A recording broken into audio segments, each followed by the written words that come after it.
Somewhat of a primer on some basic exponential growth and percent problems. Number one here, over the last 10 years, the price of corn has decreased by 25% per bushel.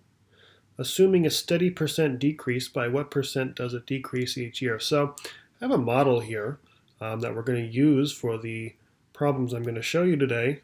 A equals A naught 1 plus or minus r to the t, okay?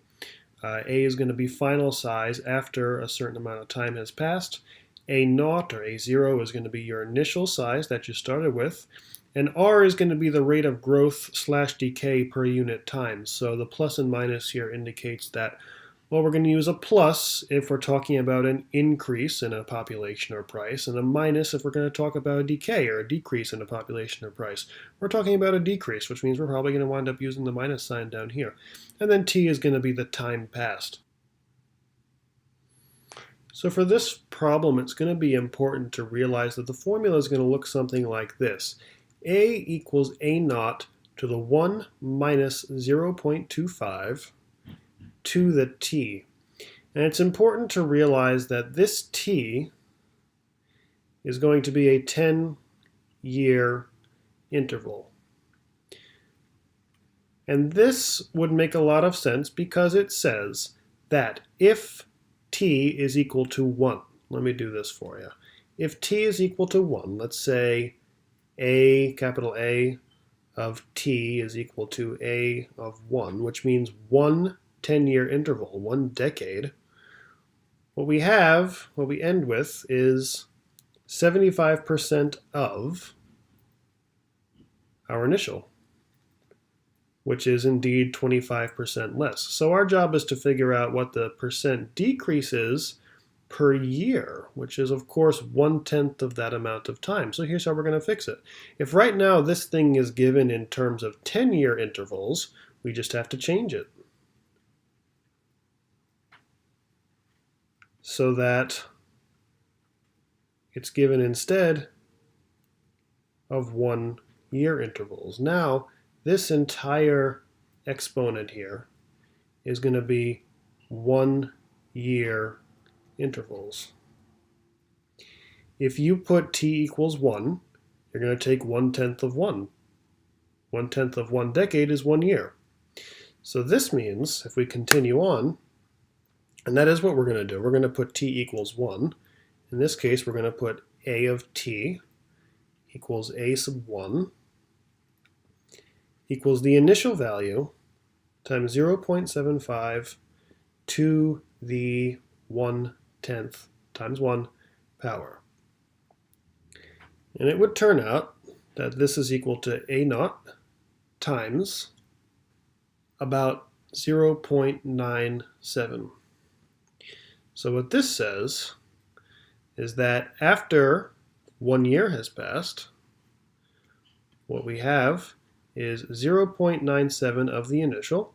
In other words, 97% of the initial price, which indicates a 3% decrease in the initial price. So that would be our final answer. It decreases by 3% each year. So let's look at another one. We're going to be able to use the same model as promised. A population is growing at a constant yearly rate of 6%. At what rate is the population growing per month? Okay, it's almost exactly the same as the previous problem. Size after time has passed is equal to initial size. 1 plus, now for R, 6%, I'm going to use 0.06 every time a unit of time passed. So here, this time, since the problem gave a 6% yearly increase per month, per year, then this t is referring to 1-year intervals. So we have to change the problem slightly just to make it talk about months instead. So we're going to do that like this. A equals A naught to the 1 plus 0.06. Well, to the 1/12 of t. And just like last time, now we've made this so that this entire exponent is talking about 1 month intervals. It says that if t equals 1, you'll be taking 1/12 of 1. 1/12 of a year's time, which is a month. So let's go ahead and solve it. That means that we'll have a naught 1.06 to the 1/12. And this turns out to be, I'm going to calculate that right here. Forgot to do this one ahead of time.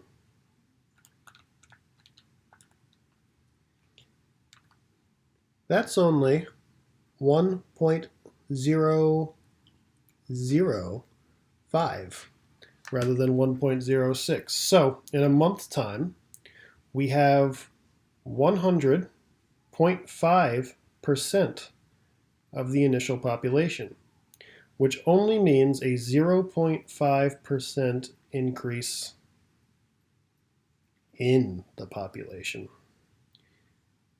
So very similar to the previous problem, we are growing at 0.5% per month. Finally, here's one that would take just an extra step or two. A radioactive substance has initial mass of 60 grams and its mass halves every 5 years. How long will it take for 8 grams of material to remain? Well, sticking with our model, okay, we could say something like this. The amount left after a certain time decaying is equal to the initial amount, 1 minus 0.5, that'd be 50% decrease, that makes sense. 1 minus 0.5 to the t. Fine. In accordance to what we've been pointing out before, that t represents 5-year intervals, okay? So like I showed you initially, if you put t equals 1, you're really talking about 1 5-year intervals, and you might be able to see from here that you'll have 50% of your original amount left. So we can solve this the way we've been doing the other two. We can just adjust this to say a equals a naught to the 0.5, that's 1 minus 0.5, to the 1/5 t. All right? And now we're going to plug in some even more information, because this time we're looking for t. We're looking for how long. So fortunately, we have an initial and we have a final amount. What we've got is 8 grams for a final amount after this mystery amount of time has passed. 8 grams equals 60 grams to these times 0.5 to the 1/5 t. And all that remains is to do the algebra here. What I'm going to do first is divide by 60.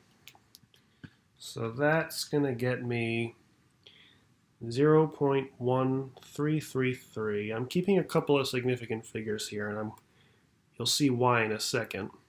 Probably don't have to keep that many in your case, but I want to show you something. So 0.1333 equals 0.5 to the 1/5 t. And just as a reminder, your unknown is up here in an exponent, and what we're going to have to do is we're going to have to do a logarithm trick to try and free that exponent. And the logarithm trick we're going to do is this.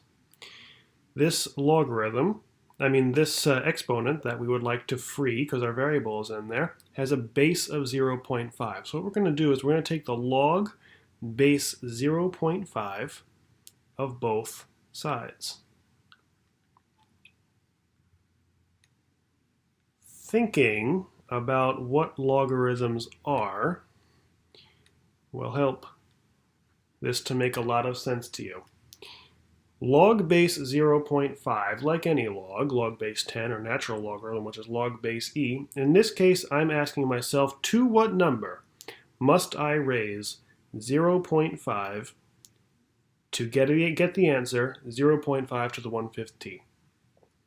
And you might reasonably conclude that the number I have to raise 0.5 to get this is that 1/5 t. So doing that, of course, to the other side, log, in my case, I don't have one of those fancy calculators. What I have to do is a log of 0.1333 over log of 0.5, that's log base 10. Actually, it works for any logarithm, any base.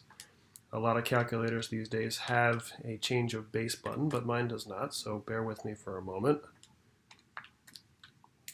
That's going to be 2.9073, just about, equals 1/5 t. And multiplying by 5, we have that t is equal to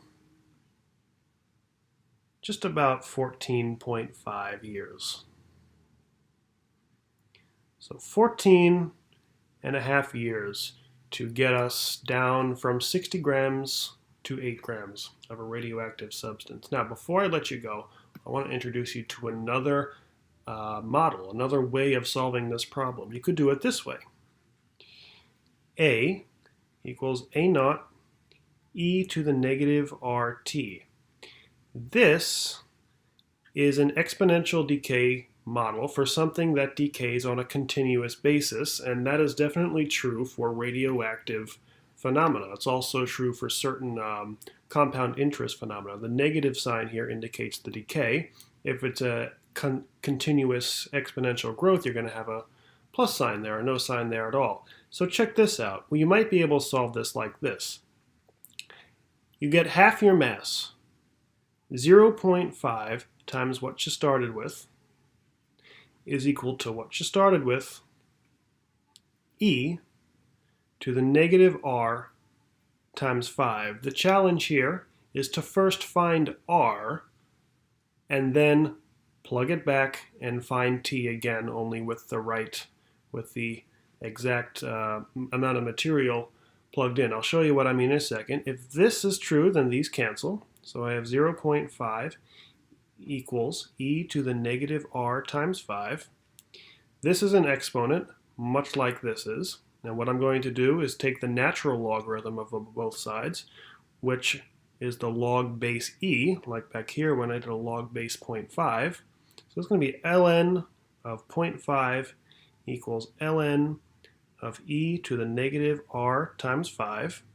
Now the natural logarithm asks, to what number must I raise e to get e to the negative r times 5?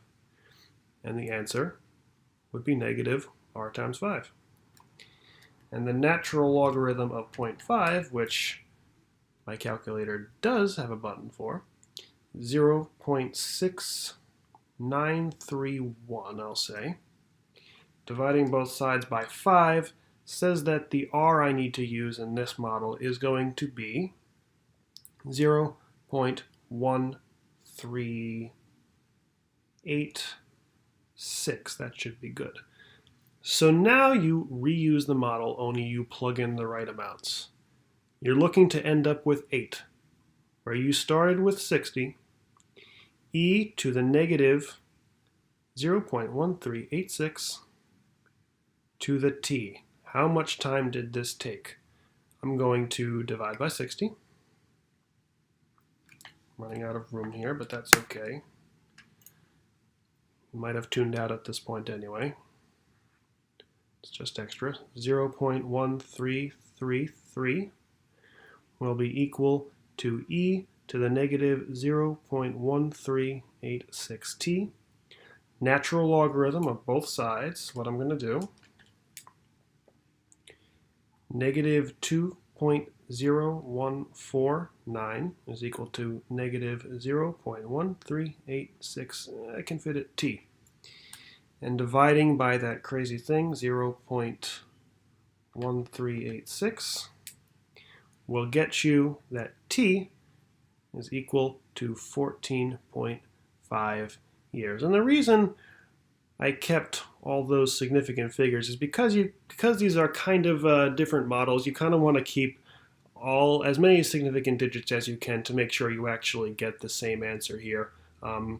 Turns out I got them to within 2 significant figures, and I just round them both off to 14.5. So you can see that they actually are the same. If you keep all of them and you maintain them all through your calculations, you get the same amount of significant figures. Both methods give you the same answer, but of course this one is the one we've been using in this video, and it works, but this one works as well because radioactive decay is a continuous phenomena. All right, so I hope that was helpful for you.